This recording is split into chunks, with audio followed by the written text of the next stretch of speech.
এই যুদ্ধগুলো এমনি এমনি লাগে নাই, এরা লাগায়, পেছন থেকে লাগায়। ওদের স্বার্থ কি? অস্ত্র বাণিজ্য। কি বাণিজ্য? অস্ত্র বাণিজ্য। ওরা যুদ্ধ বাঁধিয়ে রাখবে, জিয়ে রাখবে, যাতে করে অস্ত্র ব্যবসা করা যায়।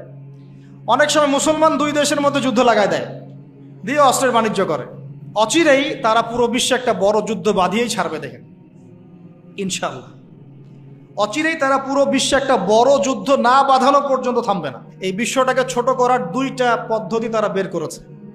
একটা হচ্ছে ইন্টারনেট সেকশন, প্রযুক্তি দিয়ে বিশ্বটাকে ছোট করে নিয়ে আসা। এটা হয়ে গেছে, বিশ্বে এখন ছোট, শর্ট জায়গা, এইখান থেকে ওইখানে আপনি যোগাযোগ খুব দ্রুত করতে পারবেন। বিশ্ব ছোট, আপনাকে পায়ে হেঁটে যেতে হবে না। আর একটা অপশন হচ্ছে পুরো বিশ্বে যুদ্ধ বাঁধিয়ে দিয়ে পুরো বিশ্বের আয়তন ছোট করে ফেলা। আর আমি কনফিডেন্ট আমার বক্তব্যে, এটা আমার ধারণা, আমার ইস্তেহাদও বলতে পারেন, যদিও আমি মুস্তাহিদ নই। আমার ইন্টারপ্রিটেশন, এই শব্দটা ভালো হবে, ইস্তেহাদ না বলে বলছি আমার ইন্টারপ্রিটেশন, যে অচিরেই তারা পুরো বিশ্বে একটা বড় যুদ্ধ বাঁধিয়েই ছাড়বে, দেখেন ইনশাল্লাহ। অচিরেই তারা পুরো বিশ্বে একটা বড় যুদ্ধ না বাঁধানো পর্যন্ত থামবে না। প্রথম বিশ্বযুদ্ধের পরে আপনারা ব্রিটেনকে দেখেছেন, সেকেন্ডটার পরে আপনার আমেরিকার রাজত্ব দেখেছেন, দেখবেন যদি আরেকটা লাগে এরপরে আপনার রাজত্ব দেখবেন। ওর ধ্বংস এত তাড়াতাড়ি হবে না, ওর ধ্বংস হবে, এটা সত্য, এটা নিশ্চিত, কিন্তু এত তাড়াতাড়ি না।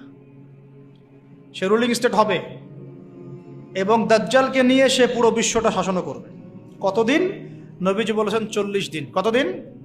প্রথম দিন হবে 1 বছরের সমান, দ্বিতীয় দিন 1 মাসের সমান, তৃতীয় দিন 1 সপ্তাহের সমান, বাকি দিনগুলো আমাদের দিনের মতো। এই শাসন না হওয়া পর্যন্ত কিয়ামত হচ্ছে না। আর এই শাসন ততক্ষণ হচ্ছে না যতক্ষণ মহাযুদ্ধ না হচ্ছে। আর মহাযুদ্ধ না হওয়া পর্যন্ত ইমামুল মাহদিও আসছেন না। মাহদি তখনই আসবেন যখন মুসলমানদের অবস্থা এরকম খারাপ হতে থাকবে। আর মাহদি না আসার আগে দাজ্জালও মানুষের রূপে বের হবে না। এখানে ওখানে যে আনাচে কানাচে মাহাদিগুলো বের হচ্ছে, এরা মাহাদি নয়। গোলাম আহমেদ কাদিয়ানিও দাবি করেছিল যে ও মাহাদি।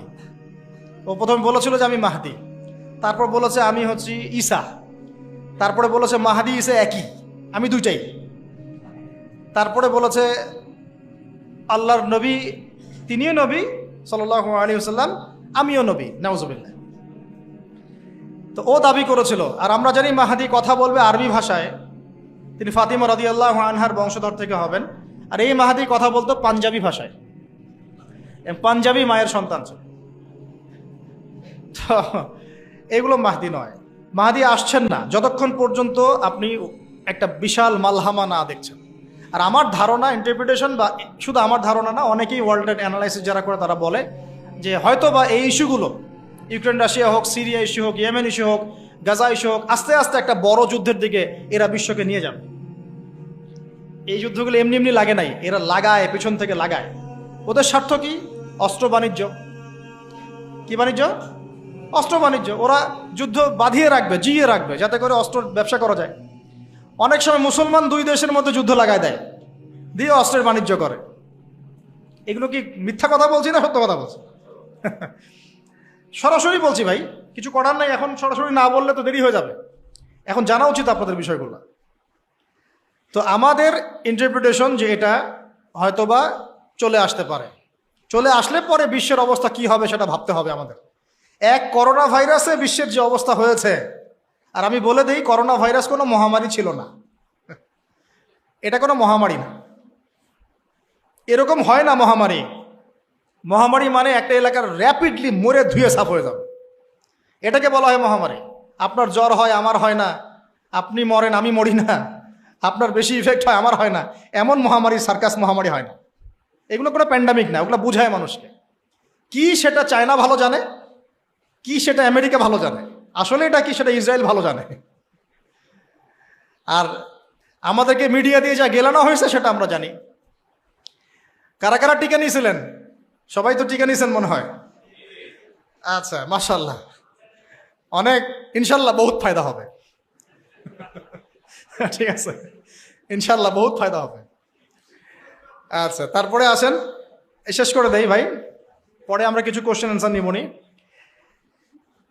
ইমাম মাহদি আসছেন না মালহামার আগে। ইমাম মাহদি না আসলে দাজ্জাল বের হচ্ছেন না। আমাকে একটা খালি প্রশ্নের উত্তর দেন দেখি, কি বুঝলেন? দাজ্জাল কি একা একা ওয়ার্ল্ডটাকে শাসন করবে? যে আমি বের হইলাম, এই সবাই আমার আনুগত্য করে, এমন হবে বিষয়ে? এমন হয় কখনো? তার অনুসারী লাগে না? ওরা ওর বিরুদ্ধে যাবে না। তাহলে এরা সবাই একই সূত্রে গাথা, এরা আলাদা কেউ না, এরা সবাই একই। চাচাতো ভাই, মামাতো ভাই, খালাতো ভাই, এরা সব এই কাজিন সিস্টার। আর আমাদের মুসলিম রাষ্ট্র মাশাআল্লাহ 57টা, আমাদের বক্তব্য এই পর্যন্তই। আমরা তীব্র নিন্দা জানাই, আমরা এই ঘটনার তীব্র নিন্দা জানাই।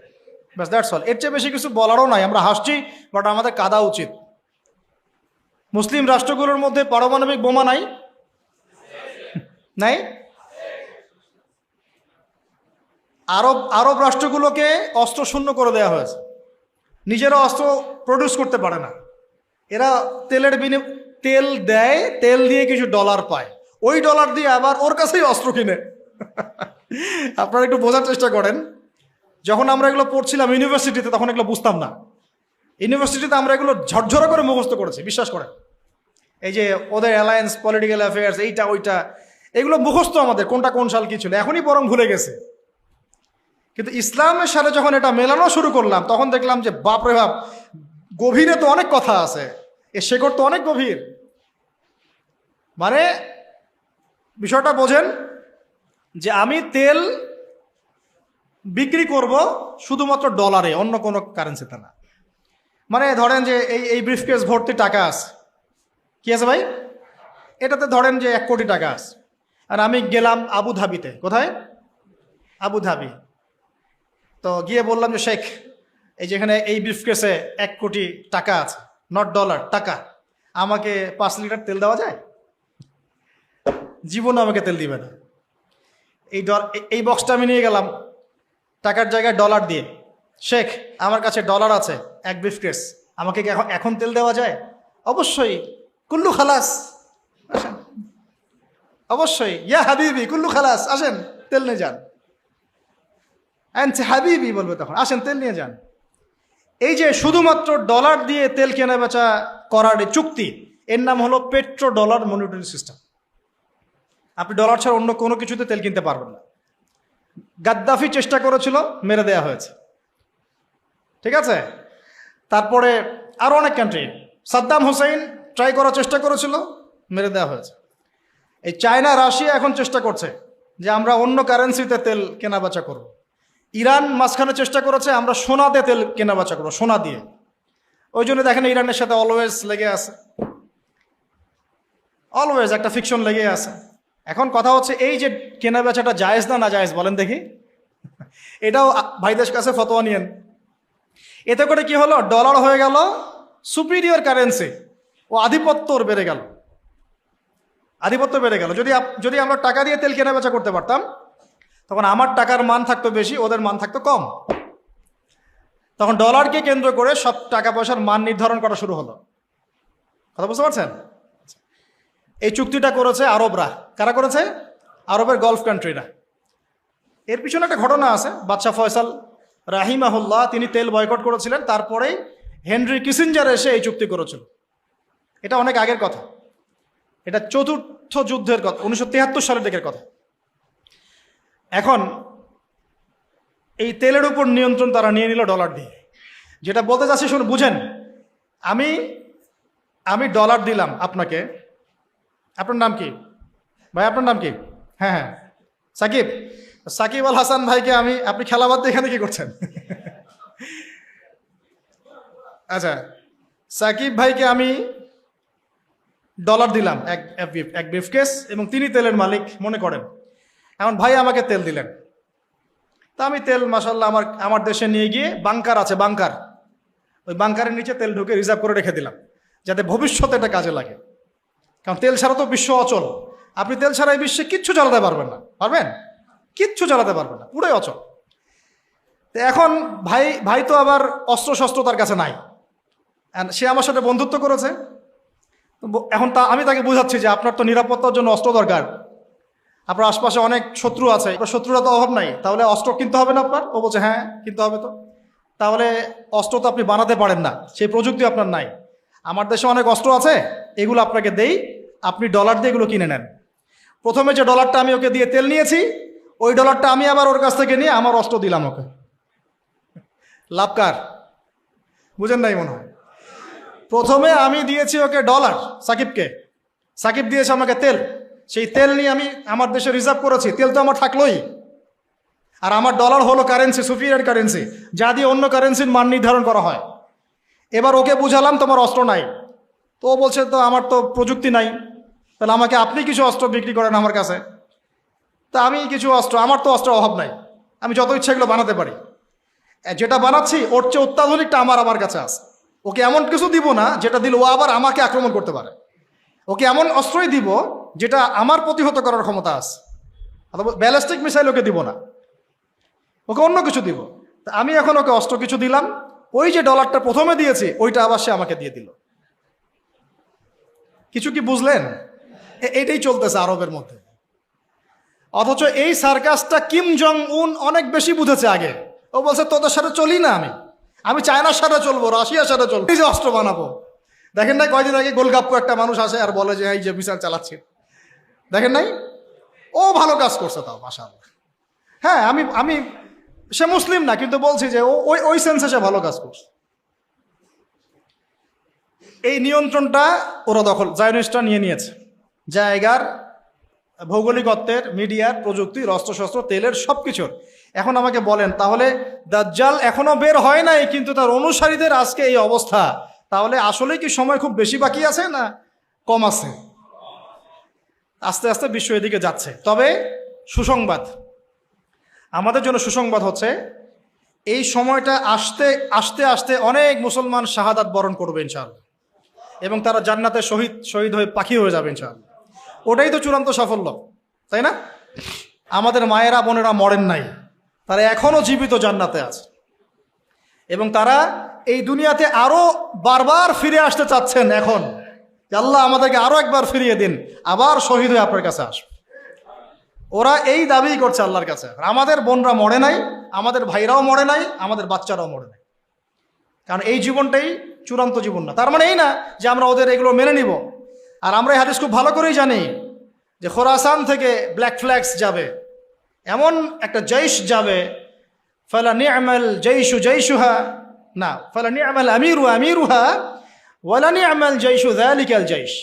কতই না উত্তম সেই বাহিনীর আমির, আর কতই না উত্তম ওই সেনাবাহিনী। আল্লাহ নবীজি বলছেন তারা যুদ্ধ করতে করতে করতে করতে বাইতুল মুকাদ্দাস পর্যন্ত জয় করবে, পৃথিবীর কোনো পরাশক্তি ওকে ঠেকাতে পারবে না। আর যদি সেটা এই বিশ্বে হয় তাহলে আমরা বুঝতে পারছি এরা কারা হবে।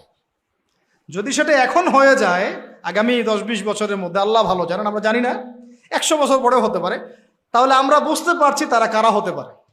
আমরা তো বুঝতে পারছি ওয়ার্ল্ডের মধ্যে কারা কি করছে। হ্যাঁ, যাদের প্রতি মহব্বত রাখলে আপনাকে আবার বলছে আপনি মুনাফেক, টাটকা মুনাফেক, তাজা মুনাফেক, অমুক মুনাফেক, তমুক মুনাফেক।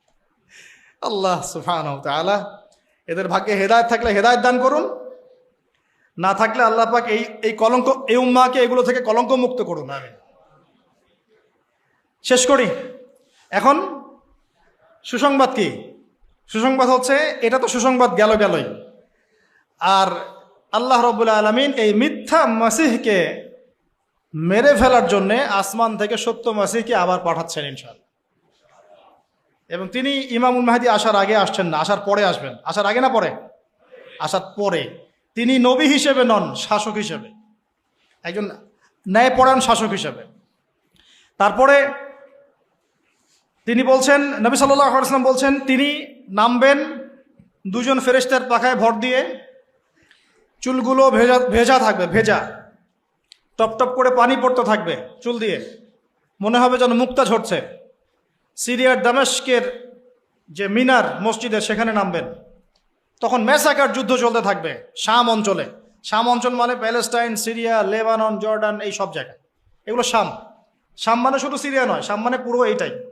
আর বাইতুল মুকাদ্দাসে 4-5টা স্পেশালি, ওটাই সভ্যতার কেন্দ্র, কিন্তু ওখান থেকে সভ্যতা শুরু হয়েছে, শেষটা আবার ওখানে হচ্ছে, ওখানে শেষ হবে। যুদ্ধ চলতে থাকবে, ইমামুল মাহদী এসে বলবেন যে তোমাদের ইমামকে ইমামতি করতে বলো। সুবহানাল্লাহ। ইমামুল মাহদী ইমামতি করবেন, দরজা খুলে দেওয়া হচ্ছে, দরজা খুলে দেওয়া হবে, দাজ্জাল তাকে দেখা মাত্রই গলতে শুরু করবে, পালাতে পালাতে পালাতে পালাতে এই প্যালেস্টাইনেই যেটা দেখছেন আপনারা এখন, এটার বাবে লুদ নামক জায়গাতে গিয়ে সে আটকে যাবে এবং ওই জায়গায় ঈসা আলাইহিস সালাম তাকে হত্যা করবেন ইনশাআল্লাহ। এখানেই 40 বছর ইসলামী খেলাফতটা আবার বাস্তবায়িত হবে ইনশাআল্লাহ। এটা আস্তে আস্তে হতে যাচ্ছে। তার সুসংবাদ দিয়ে শেষ হলো, এর আগে অনেক চড়াই উত্তরাই চলবে, রক্ত ঝরবে, শহীদদের সংখ্যা বাড়বে, তবে তারা জীবিত, তারা মৃত নন, এটা মনে রাখবেন। বদরগঞ্জ দিয়ে শেষ করতে চেয়েছিলাম, শেষ করার আগে কথাটা শোনেন। এখন এই পুরো ঘটনাগুলো আমাদেরকে কে জানিয়ে দিয়েছেন বলেন? আল্লাহ এবং তার রাসূল। তার এই পুরো দাওয়াতি বছরের 13 বছরে যখন তিনি এইরকম করে নির্যাতিত হচ্ছিলেন, তখন তাকে হিজরত করতে হয়েছে। কোথায় হিজরত করতে হয়েছে? মদিনায়। এবার আপনাকে আমি কনক্লুশনের দিকে নিয়ে আসি।